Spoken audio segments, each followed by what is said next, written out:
uma longa história, tem mais de 50 anos, desde que em 1952 ela foi fundada tendo à frente um padre, Dom Helder Câmara depois, mas ele ainda não era bispo.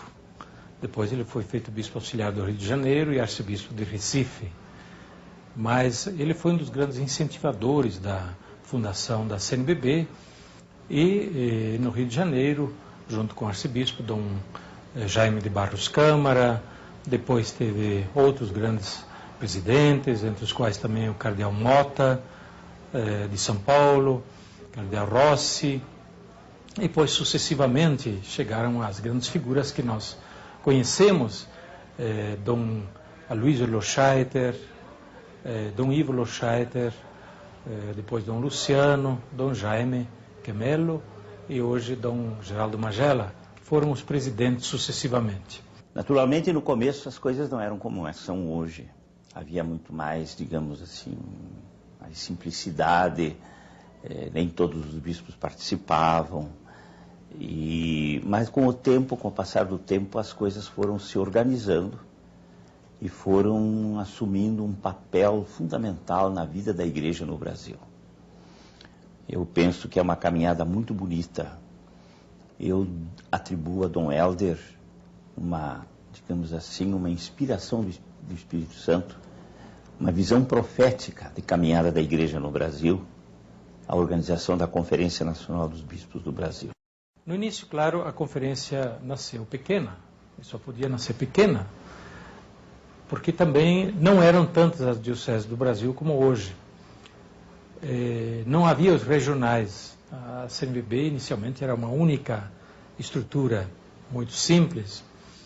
As assembleias gerais não eram nem feitas cada ano, não havia todo esse conjunto de comissões, de organismos ligados à CNBB, de estruturas que hoje a CNBB tem.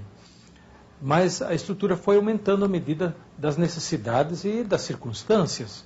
Primeiramente, com o Concílio Vaticano II, nos anos 60, a CNBB, então, criou também todo um corpo, digamos assim, de organização pastoral, com a ideia, claramente, de tentar responder às exigências, aos impulsos que vinham do concílio. Foram pouco a pouco sendo fundados os regionais da CNBB, que hoje são 17, e pouco a pouco também aumentou o número de dioceses, de bispos, que hoje são 270 circunscrições eclesiásticas entre dioceses, pelas vias territoriais e algumas outras formas de circunscrições eclesiásticas, e aumentou sobretudo o número de bispos. Hoje o Brasil tem cerca de 430 bispos católicos, dos quais uns 305 bispos que estão em serviço ativo e cerca de 130 bispos eméritos.